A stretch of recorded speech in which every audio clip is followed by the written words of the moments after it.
Welcome to our summer series where I play you some of my favourite episodes of No Filter, ones that you may have missed from this year or that you may want to revisit. Now, if you're spending any time around kids these holidays, and of course if you have kids of your own, you'll notice how much time they spend glued to screens. I'll be honest, it really freaks me out, and it freaks a lot of people out because this is just not something that we had growing up. So as a parent, it can be so hard to know how to set boundaries or even to speak the language that kids are speaking around technology. After we released this interview that I'm going to play you with David Gillespie, who's written a book about how screens work on kids' brains, I was flooded with stressed out parents asking, what should we do? How do I keep my kids safe? So as a result of all that, Mamamia actually partnered with a cyber safety expert to create the Safe on Social toolkit. But I'm getting ahead of myself. Listen to this interview with David because it's just fascinating. And then if you want some peace of mind, you can go to safeonsocialtoolkit.com to find it. When you're shy or just bored, it's safer to be on your screen, and in that world it's an acceptable thing to do rather than just sitting there. From Mamamia, I'm Mia Friedman and you're listening to No Filter, candid conversations that count. Sex, drugs and rock and roll. That's what we used to worry about when it came to the things that would mess up kids. Also smoking, pregnancy, alcohol, and those stupid things in your ears that stretch your earlobes and help you not get a job. Here's some good news you might not know about. The rate of all those old school bad things like teen pregnancy and smoking and drinking and drugs have fallen off a cliff. The bad news though? We seem to have accidentally replaced them with something far more insidious and potentially addictive. Phones, screens, social media and video games.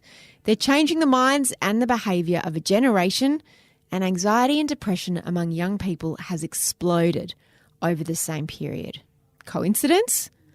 And it's not just kids that it's happening to. When this topic was first proposed to me for a No Filter interview, I scrunched up my face like you do when you smell something bad. I don't want to be lectured or frightened or made more anxious about life than I already am, because I'm already really, really anxious.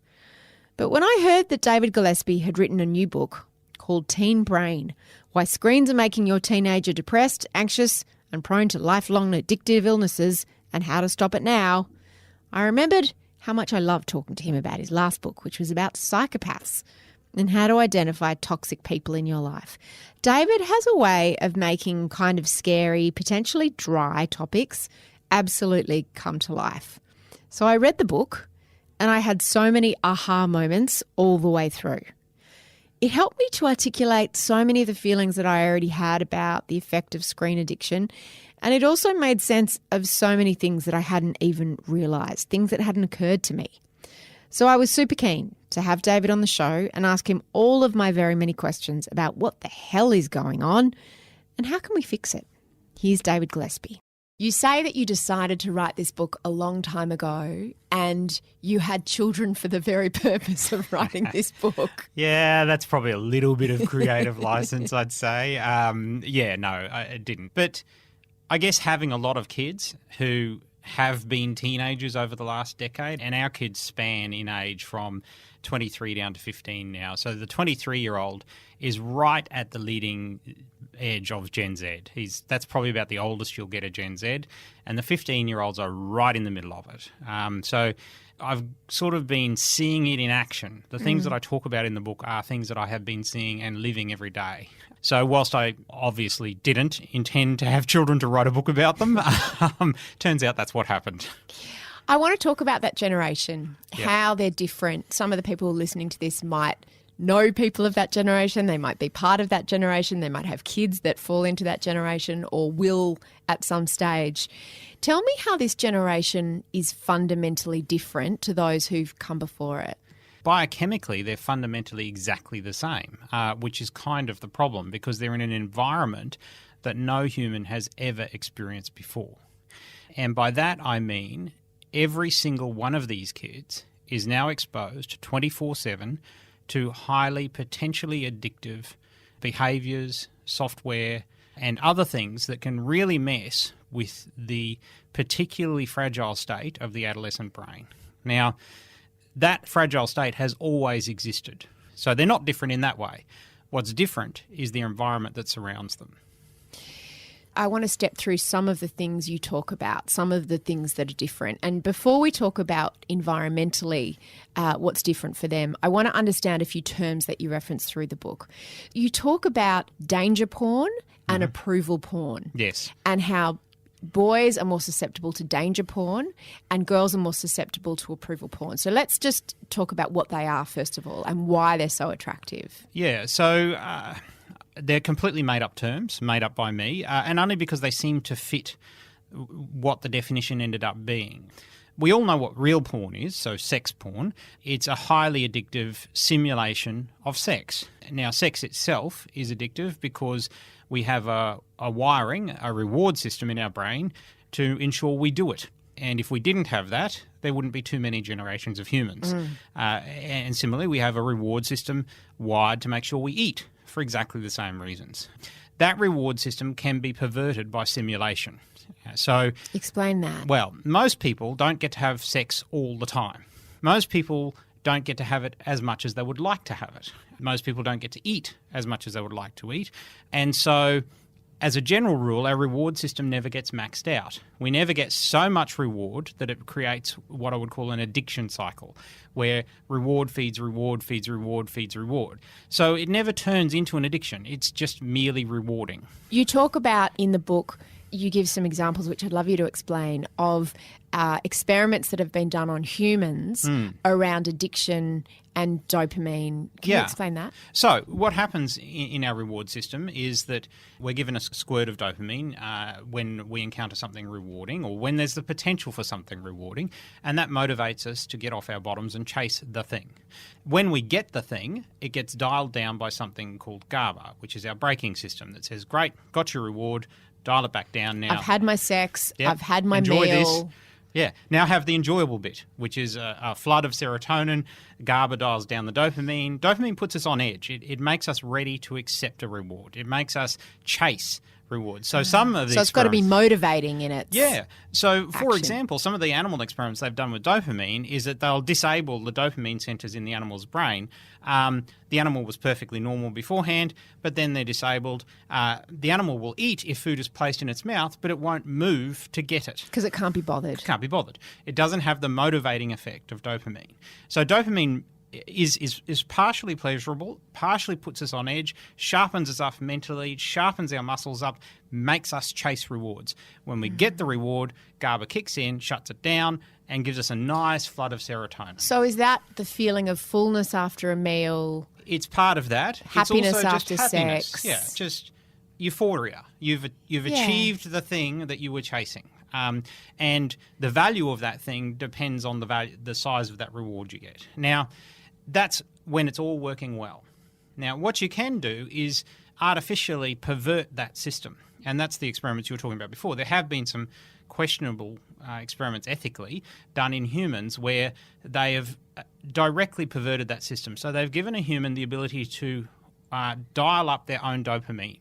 So implanted electrodes in their brain, give them an electronic dial that allows them to dial it up. And so they do. They dial it up.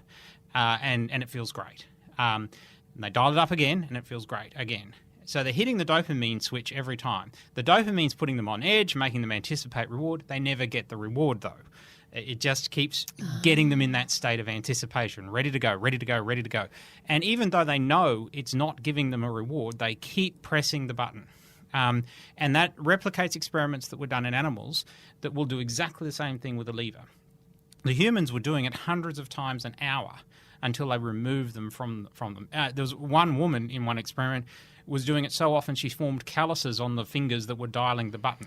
So it's not necessarily a sexual pleasure that they get out of it. It's more just like a euphoric feeling. Yeah, it's anticipation of reward. So they're hitting that button and they feel that way you feel when you anticipate a reward. Okay. When you anticipate sex or a good meal or whatever, that's a good feeling. Yeah. It puts you right on edge, but then they don't get the reward. Now, porn, sexual porn, does exactly the same thing for sex, which is it doesn't always result in the same outcome as sex. It does the stimulation bit, like dialing the dopamine button in experiments, but it doesn't always produce the result. So in that way, it's an artificial stimulant in exactly the same way that a dopamine button is. Now, coming back to your original question about approval porn and danger porn. Now, approval porn works exactly the same way on a system that is dominant in females, because females are more respondent to something called oxytocin, which is we'll probably come to speak to a little bit more about, but it's essentially a hormone that rewards us with feelings of social acceptance. And that, up until now, the only real way to get that is to get social acceptance. So behave the way the group wants you to behave, have them think nice things about you, get the oxytocin reward, all good. Finally, humans have invented a simulation of that, and it's called social media. And the way that simulation works is that you get to keep score. You get to see how many likes your photo gets, how much approval you're receiving.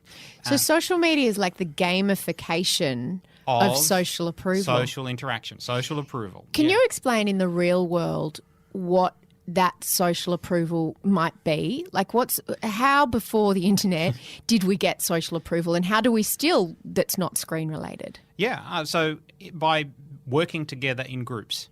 This is a hormone that is particularly effective in females, which makes them work together. Because we had to gather while the men were out hunting. That's right. We were gathering. And look after the children. Critically, look after the children. Yes, looking after the children. Because they're the next generation. The men are actually disposable because their job is done as far as the next generation is concerned. As long as they've made the next generation. That's but right. they've got to bring us some meat.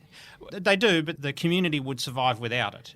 It's kind of a bonus. So there's hard wiring there that says work together. For women particularly. Well, women are more responsive to the signals from oxytocin. Doesn't mean men aren't. It just means women are more responsive to it.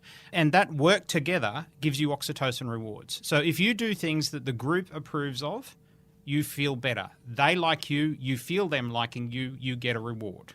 So that's how it works. It also has another edge to it, which is it also creates in-groups and out-groups. So you feel that way about your in-group, and everyone who's not in your in-group is the enemy.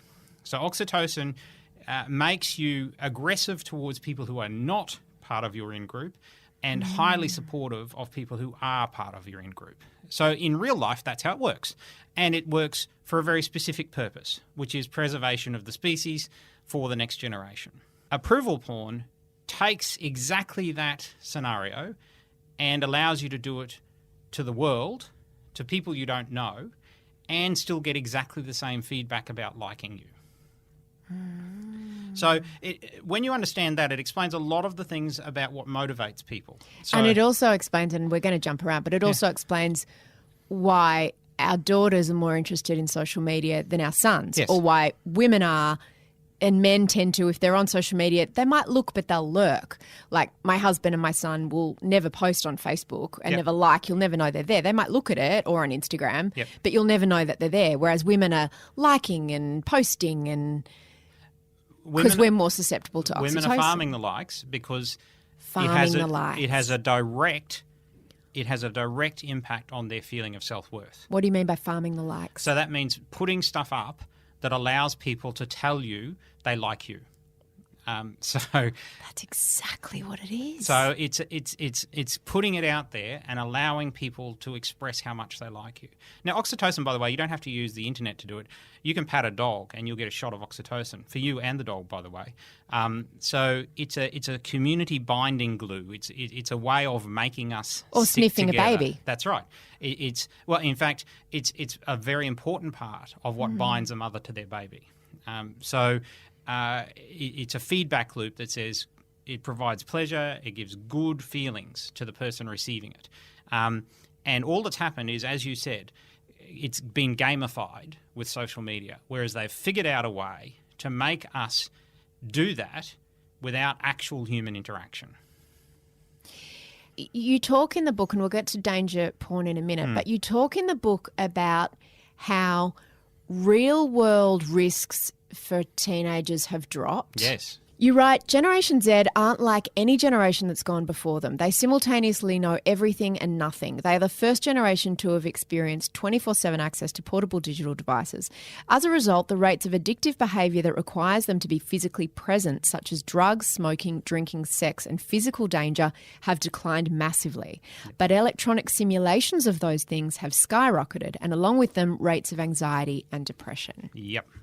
So, if you look at the statistics, it's really quite extraordinary. We've gone from, in 2007, so prior to the release of the first iPhone, which might seem like centuries ago when you say, because no one can imagine a life without iPhones, but believe it or not, in 2007 they didn't exist. And if we look at the stats then, people were very worried about a series of addictive behaviours in the real world that were growing. So teen pregnancy, alcohol abuse. Cigarettes was the only one dropping, but only because of sustained efforts in various countries to try and move people away from them. But even then, it was a battle. All of that stuff was going the way it had always gone, which is up. And then in 2007, all of those stats turned the other direction. Slowly at first, and then in 2010 they get a real kick along when the iPad is released. And I'm not targeting Apple here. Yeah, it's just technology. The other makers were following along just as hard and just as fast. All those stats turned down. So now if we look at stats like compare 2007 to 2017 on teen pregnancy, half the rate of teen pregnancy. You can say the same thing about alcohol consumption. You can say the same thing about violence involving teens. You can say the same thing about violent crime involving teens.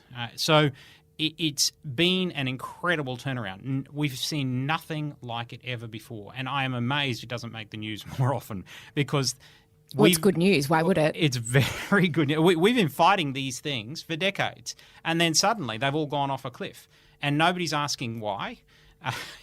What happened in 2010 that suddenly made all these things vanish?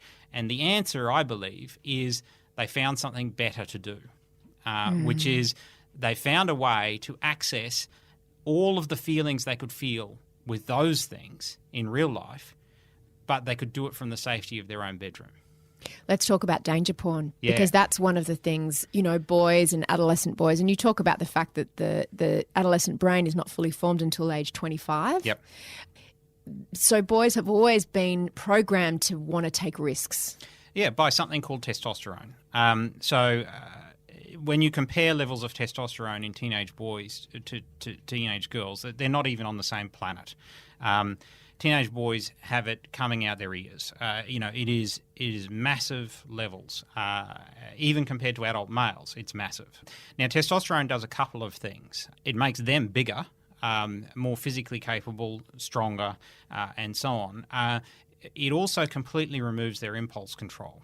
Now, teenagers, as we may speak about, don't have a lot of impulse control to start with, and boys have it completely removed. The testosterone drives them to take risks and to have, in terms of a risk assessment, almost no ability to judge any downside. And that's something you really have to bear in mind about the way they behave. This is, of course, why women bothered inventing males in the first place. If you need to have a variant of your species which is A, disposable, B, aggressive, C, prepared to take physical risks, then that's the way to do it. Send them out to kill the woolly mammoths or whatever. If you lose a few, too bad, as long as they've produced the next generation. Now, that's probably a very simplistic way of putting it, but ultimately that's what's gone on. The true humans are female. We all start out as female. The Y chromosome carriers get a shot of testosterone that turns them into males. And they have, from an evolutionary perspective, a very definite use, which is to do the dangerous stuff. Now, what that means in terms of in a generation where no one's killing woolly mammoths is that they have a brain that's wired to do it, to take risks, to experience danger, and in a certain way to enjoy it. Now, people might say, well, how do you enjoy danger? You don't enjoy the danger bit, but you do enjoy the relief of surviving it. That's what you get addicted to. That's what you get addicted to, is the relief of surviving danger. So does the dopamine, in the case of teenage boys and with people with more testosterone, does it drive them to take the risks? No, the testosterone drives them to take the risks. Yep. But the dopamine makes it form part of their reward pathway, so that it motivates them to try again. And every time they don't kill themselves is a success in that they relief, they survived, etc. Now, once again, that's been gamified, but this time by real games, which is, and this is what boys prefer to do online. And as you were talking about before, it's not that boys don't use social media, they just use it differently. And it's not that girls don't play online games, they do, but they play a different type of online game. Boys like to play games like Fortnite, which involve high levels of aggression and killing lots of people. And you've got to remember that the aim of Fortnite is to kill 99 people. To win Fortnite, you have to kill the other 99 people you're playing with. So it's designed to simulate an aggression fueled environment with lots of risk, and that's exactly what it does do. And it's the culmination of probably 10 years of development in the gaming industry to create realistic first-person shooters that accurately simulate danger, and that's what boys like, and that's why I call that danger porn. That makes so much sense, because what I've noticed, my eldest son is 21, and I've got a lot of friends with kids, sons who are teenagers and older, and we all notice that around age 15, 16, around year 10 for boys, they become really unsettled, and it's almost like in a different era, they would be going to war, or they would be getting married, or they would be going to work, something. And I guess it's that surge of testosterone that's driving them to seek some kind of danger. So I joked about how I'd write a parenting book called No Ice, No ISIS, because it's no accident that ISIS tends to recruit young boys around that adolescent age, because they're looking for that. Yeah. They're attracted to danger. Yes. Yeah, they are. And the interesting thing is even if you look at stats on, say, things like violent crime and even physical injury, so they're almost identical. A teenage boy is 3 times as likely to be involved in violent crime as a teenage girl. A teenage boy is 3 times likely to die as a result of physical injury as a teenage girl. And now, whilst all these stats have been dropping, those ratios have still been staying in place. Boys take more risks. And all that's happened with the gaming industry is that they've taken the edge off that. So that was something that was going up and up and up and up in real life, and now they're doing it online, and so those stats are dropping. But they are still 3 times as likely to injure themselves, 3 times as likely to injure others. Because they don't really know how to manage risk. No. In the real world. Well, no, and that's by definition an adolescent. An adolescent has an impaired risk management system, and that's because of a very particular thing that's going on in that phase of brain development that impairs their ability to do that. Layer in testosterone for boys and oxytocin for girls, and you really make it that they can't manage risk. So we know that the gambling industry is very, very good at addicting people. But we often think that social media and gaming, gaming is a sport now, and isn't it great that they can play with their friends and be at home and they're not out doing anything dangerous and they're under our roof, or they're in their bedroom on Facebook or Instagram. Are the tech companies working deliberately to addict our kids? Of course they are. There's hundreds of millions of apps competing for that little 7 square inches of screen space in front of your child's eyes. The hundreds of millions of companies who will rise and fall on their ability to keep your child engaged. And anyone who believes that isn't purposefully addictive is delusional. Of course it is. They have to make sure they are the one app that wins. They are the one that wins your time. That wins your time. That gets you clicking back again and again and again. And hundreds of millions of apps fail every day because they can't break through that. The ones that succeed are the ones that have cracked the code and hooked up to our addiction system and our reward system and made us keep coming back. Okay? You could do Facebook, for example, or Instagram without likes. You could do them. The functionality would be almost identical. Yeah. No one would use them. Because the thing driving their use is the ability to give feedback about you. So they know that once they've got our time and our attention, they can then monetize that. Absolutely. What are the different ways that social media and gaming monetize our time and our eyes? There's that old saying, which is, if a product's free, you're the product. And that's what's going on here. And then, of course, the games. Yeah. As I may or may not know from first-hand experience, if you're not vigilant, your child can spend a shit ton of your money on... That's right. What do they spend it on, David? So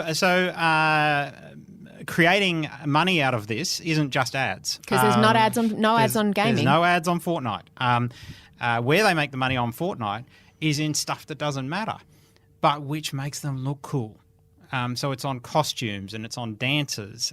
So in Fortnite, for example, and I'm just using this as an example, there are many games in this category. Skins, they're called. Yeah, this is just the most obvious one. I mean, they're printing money, hundreds of millions of dollars a month, out of selling nothing in particular. Digital vaporware, if you want. It's skins, new dances. And it can be very hard to explain that to a kid who just had to press a button about, no, that was real money and it came out of my account and it went to Fortnite and what have you got to show for it? And it's not much anyway to them. It's $8 or something, I think, is a skin. So they think, well, this is, I'm not spending $80 or $800 here. I'm spending $8. Some of them are. Some of them can buy. Also, there are packs you can buy, David, for $120 and $175. And they all have versions of that. The thing that's unique about Fortnite is most other games that sell stuff in game, it actually improves your performance. So you can buy better tanks, guns, ships, whatever it is. But in Fortnite, you can't. You can't improve your performance by buying stuff. You can just look cooler. And so it's amazing, given that that's all they are buying, the amount of money they make from it.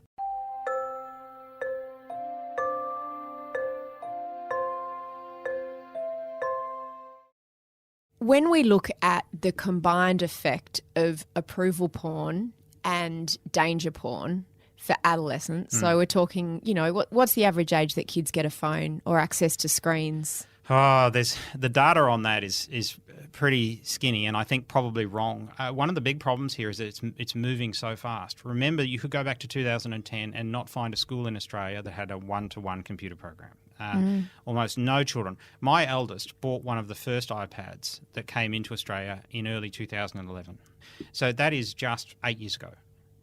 Research doesn't move that fast. Nobody's got accurate data on this stuff. And I think the other reason it's hard to measure is that, you can have strict rules about when your kid gets a phone, but they're going to have unfettered access to a screen, whether it's mum's phone, the iPad that's in the family area, the laptop, whatever it happens to be. The problem here is not so much the screen, it's the portability.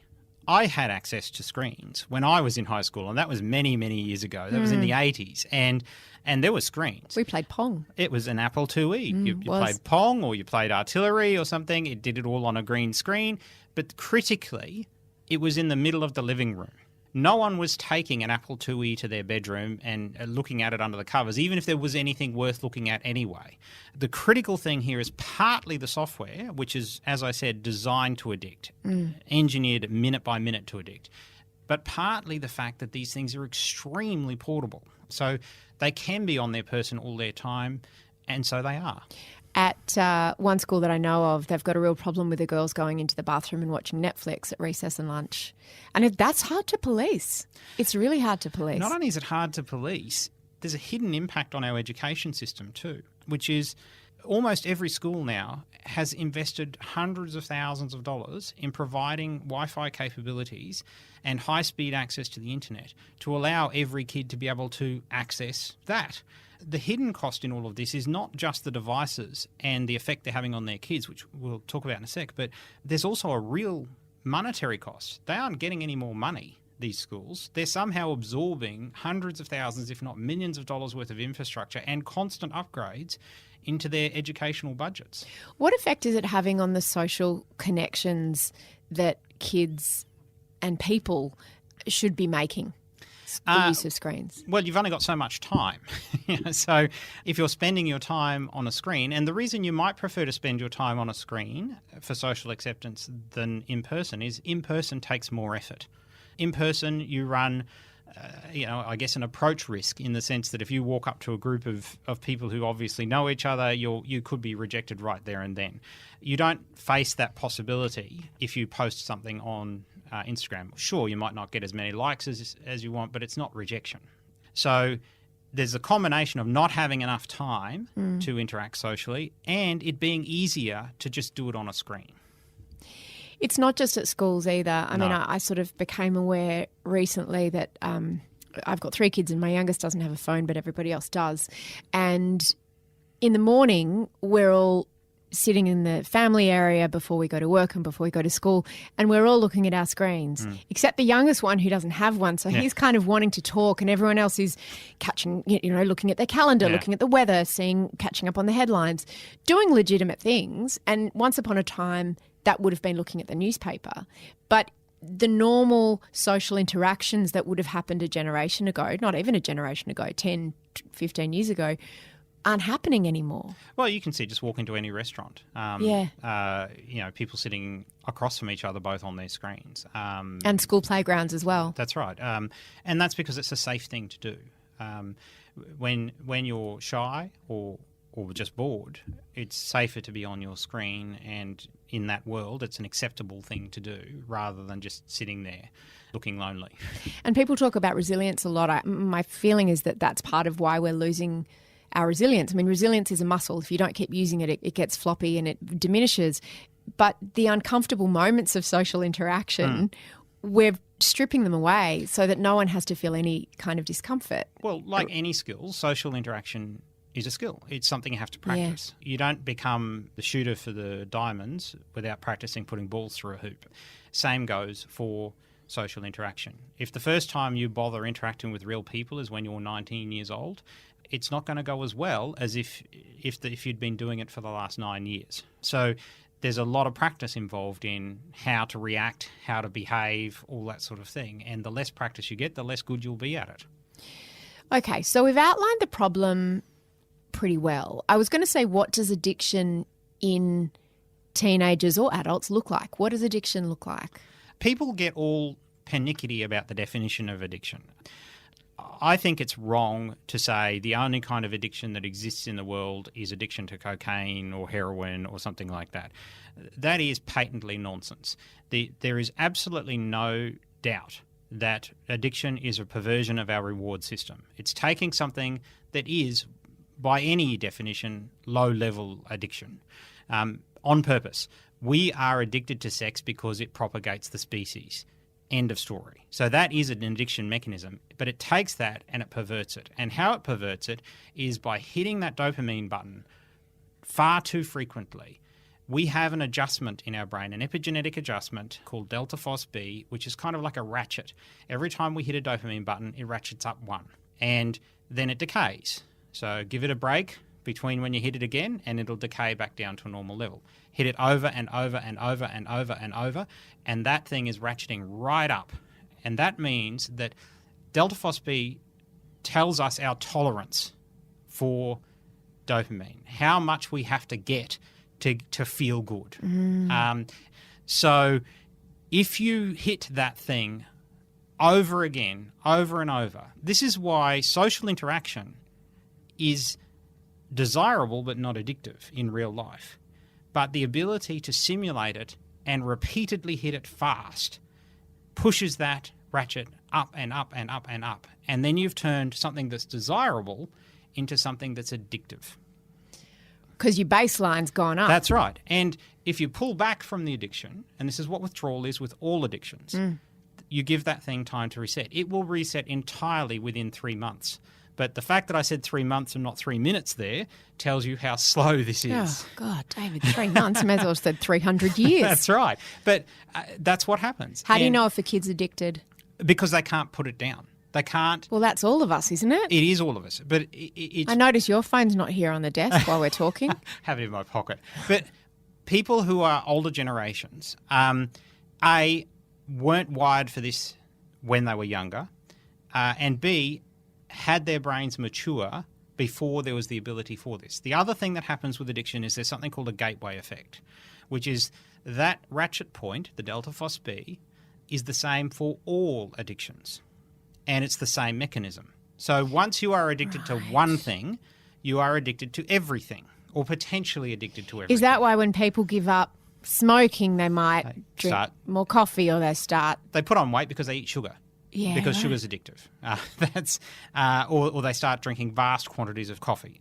So it is because they're looking for that hit somewhere else. Same hit, same mechanism, and it also makes you much more susceptible. Which is why the statistics tell us that a child who starts drinking before the age of 18 is more than twice as likely to have an alcoholism problem once they're an adult. Mm-hmm. So your risks are much higher when you're a teenager because you're much more susceptible to addiction because you've lost a braking system called the GABA braking system, which we may mention, and that allows you to access addictive behaviours more easily and drive your delta phos B up more quickly.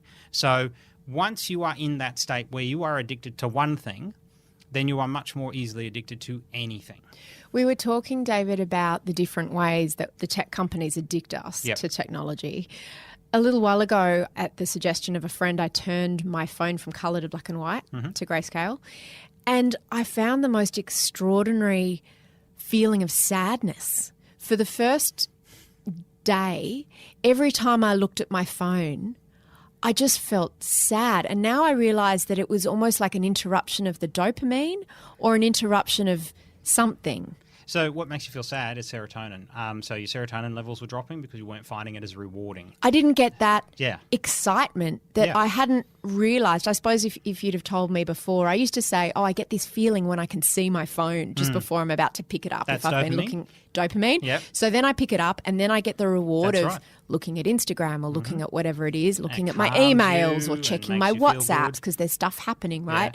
And I'm socially connecting and I'm doing things and it's exciting. When my phone was black and white, I was much less interested in looking at it.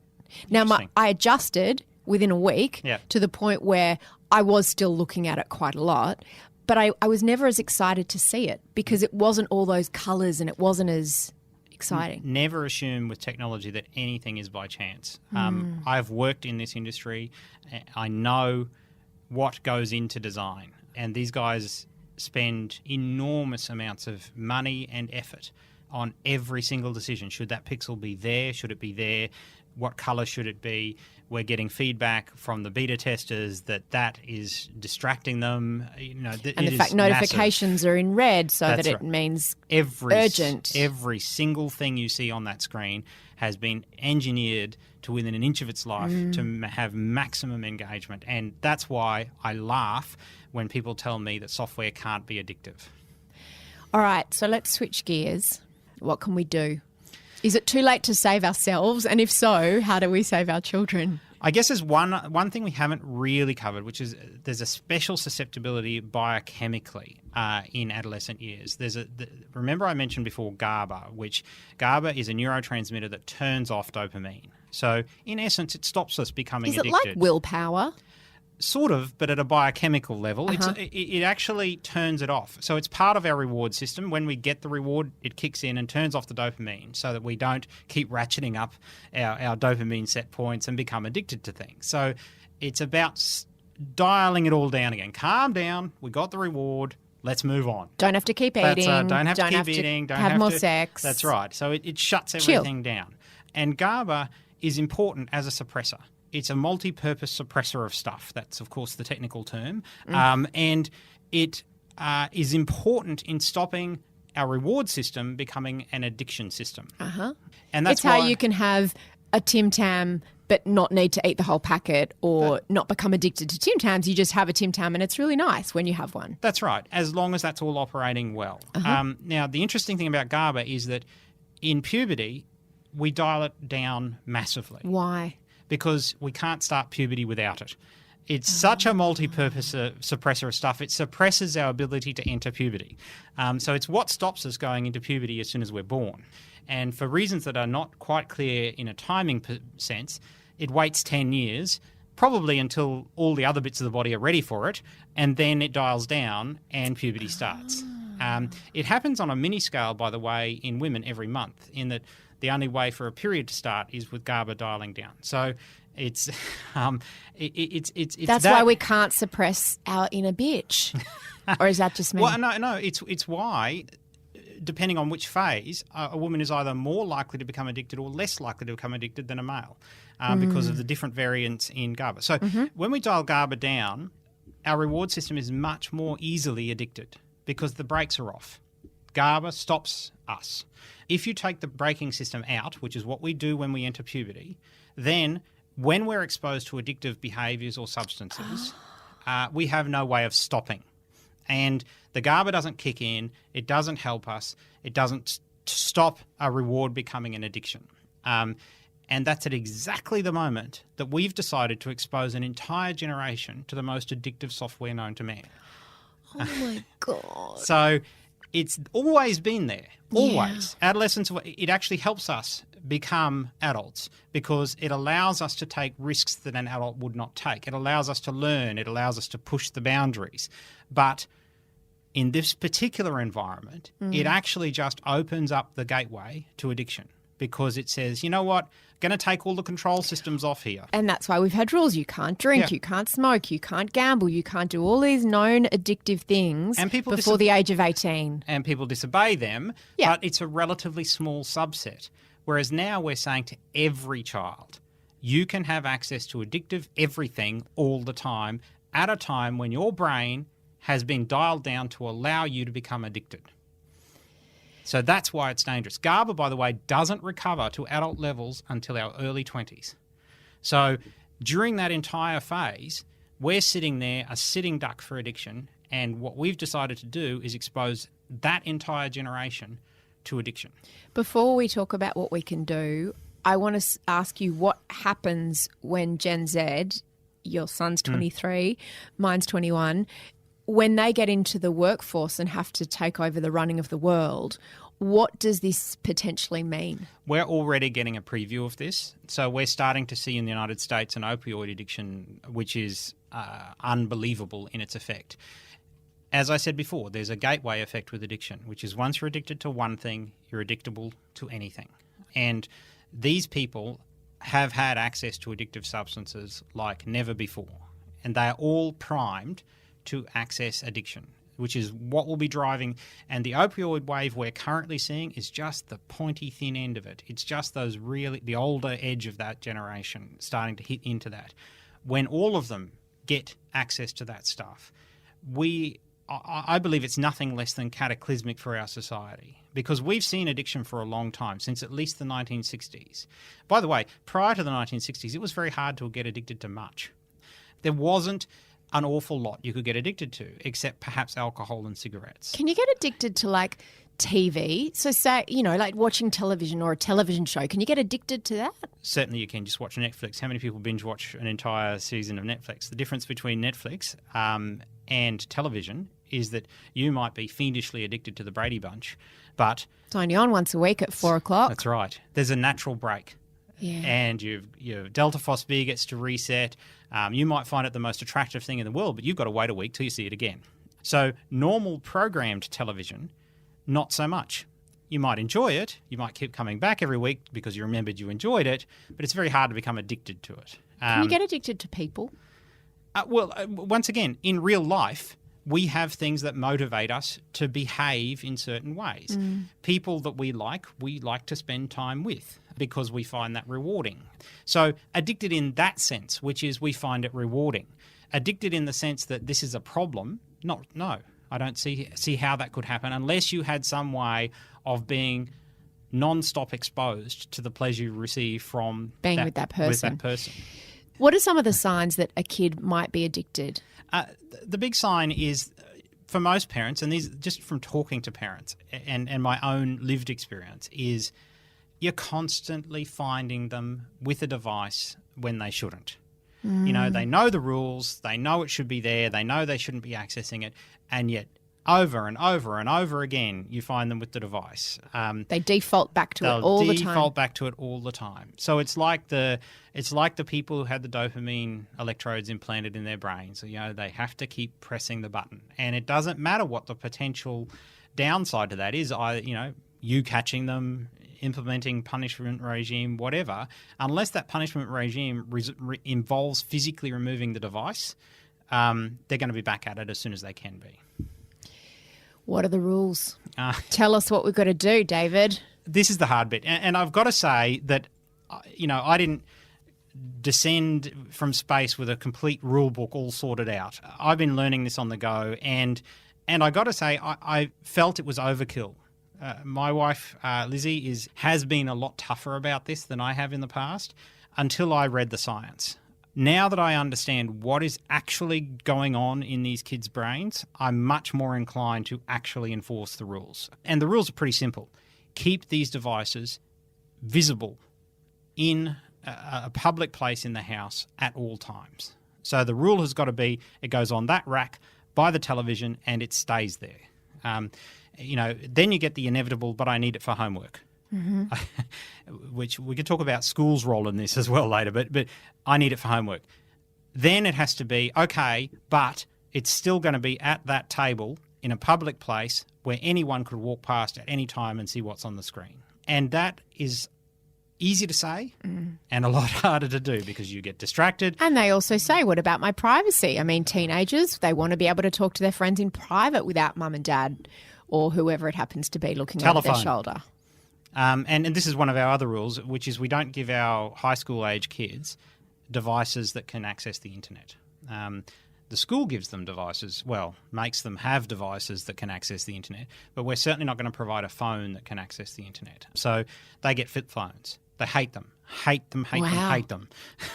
So retro. But they have them because they need some sort of safety mechanism, in this age of deleted public phone booths. But that's it.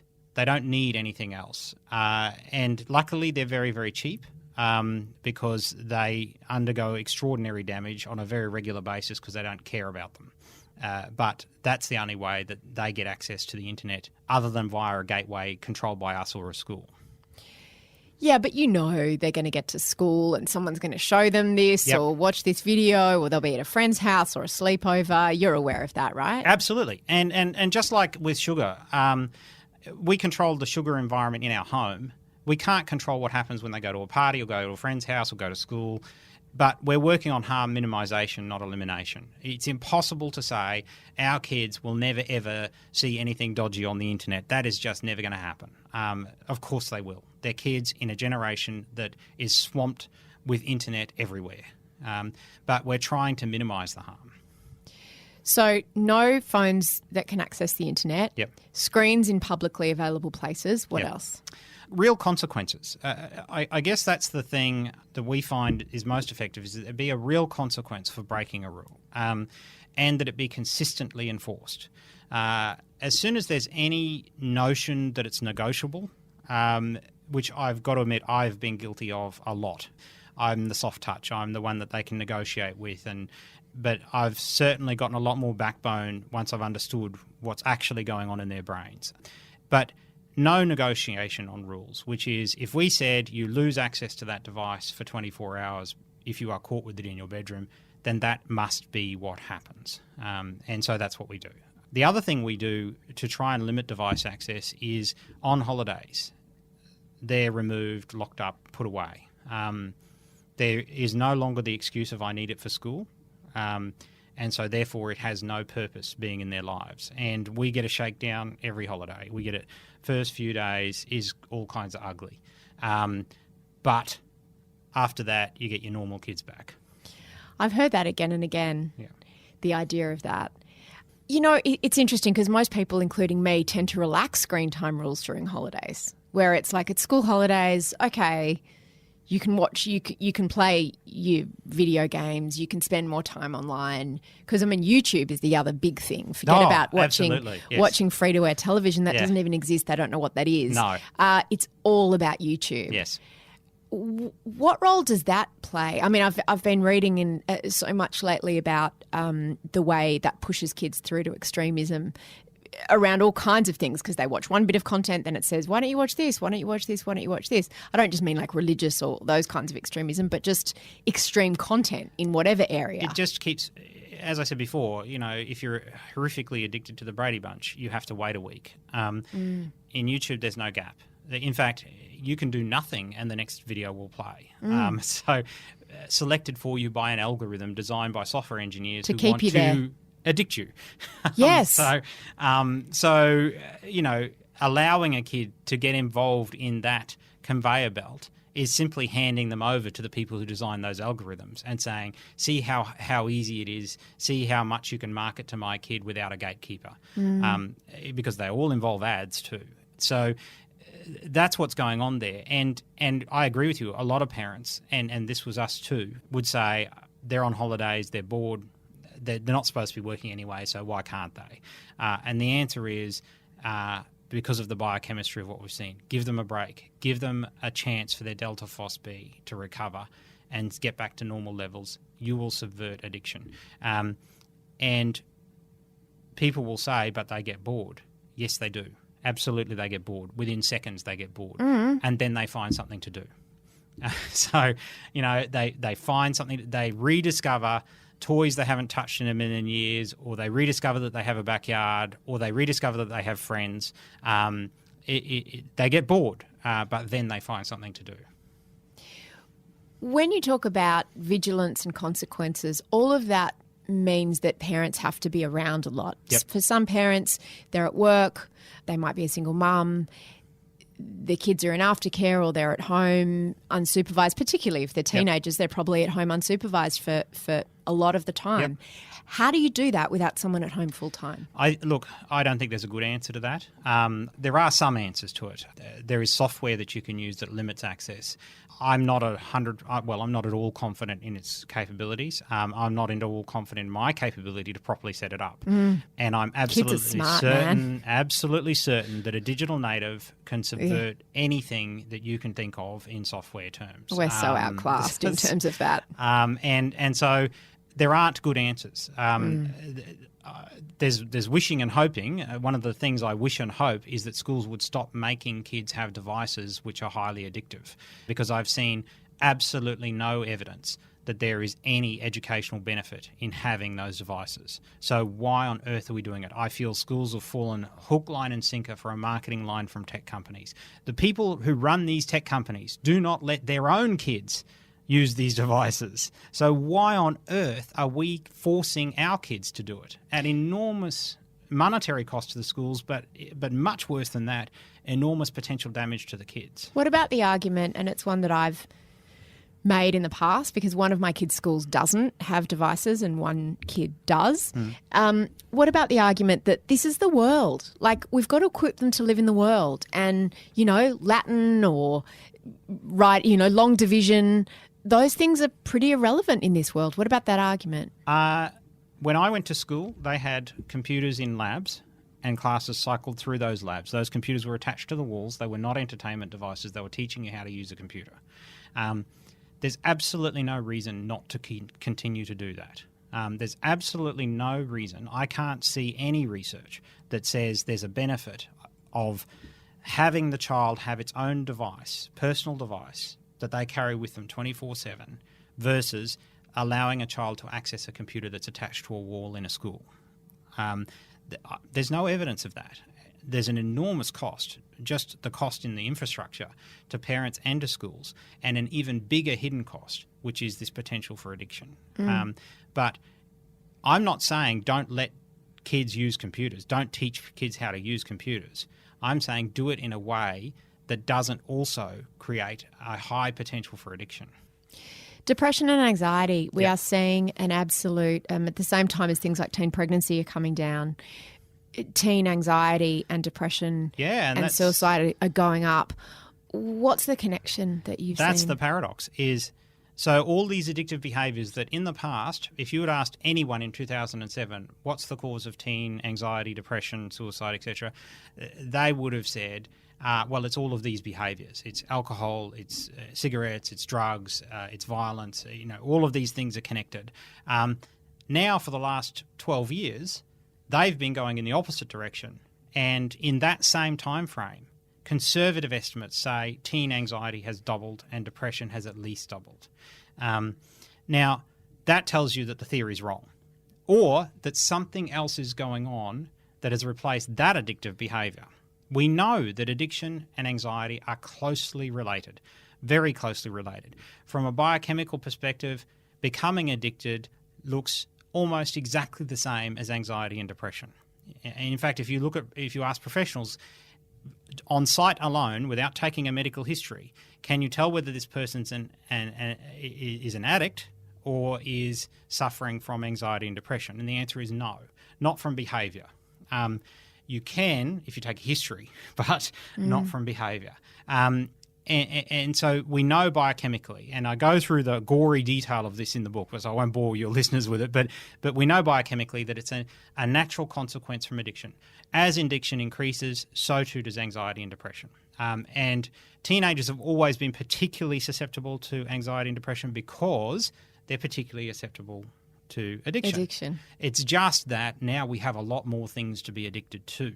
And a lot more kids exposed to those things than would have been the case in the past. Yes, a few kids got access to marijuana in the 1960s, and a lot more got access to it in the 80s, and a lot more than that got access to it in the 90s, and now a lot less do. But that doesn't mean they're not addicted. It's so true. Reading your book and you start thinking about this interruption of natural behaviours. So, after school, you could run around the neighbourhood and play cops and robbers and have that excitement, or, go on your go-kart and you could have that sort of danger. But you'd get physically tired and you'd have to stop, or it'd be dinner time and you'd have to go inside. You couldn't be at that peak danger excitement for hours and hours and hours and hours and hours in a row. Yeah. And similarly, you could socialise. You would socialise at school and you might, be on the phone with a friend after school, but then you would come home and there's a natural break because your friend has to go and have dinner and you have to go and have dinner. Now the socialising of the playground goes on literally 24/7. Yep. And so girls particularly are more susceptible to it, never have that ability to just switch off from the social connections that they have. Yep. That's right. Right? Because there's an inbuilt fear that if I'm not part of it, well, then I'll miss out. I might not be part of the group, and then maybe they'll be talking about me. Yeah, and that is in fact what would happen, because that's what the behaviour oxytocin drives, which is gluing the group together and making outsiders outsiders. And if you do something to make yourself an outsider, then that will emphasise that, exaggerate it, and drive it even harder. So the point of oxytocin is to make everybody in the group look, behave, and be the same. And as soon as you are different to that, i.e. by not participating in a chat that's occurring at 11 o'clock at night, that's a reason that perhaps you don't belong in the group. And then oxytocin can turn against you. Where does the role of the performative nature of screen time and technology come into it? Because you write in the book about how Fortnite, it's not the same as when you put a video game on your computer and you were playing and no one could see you. Now with streaming and with Fortnite, it's live and people watch you and you're part of a group. And on social media, people are always watching you. Yep.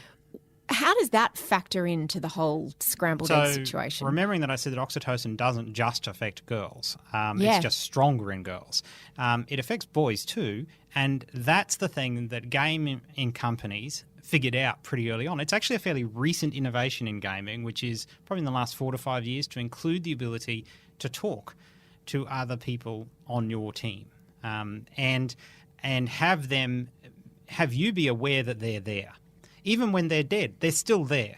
So when they're dead in the game, they're still there. They're watching, they're commenting, they're saying, oh, that was good or that was terrible or I would have done that. That's oxytocin working on boys. Or anyone else who plays games. It's just more likely to be boys. We're generalising. Yeah.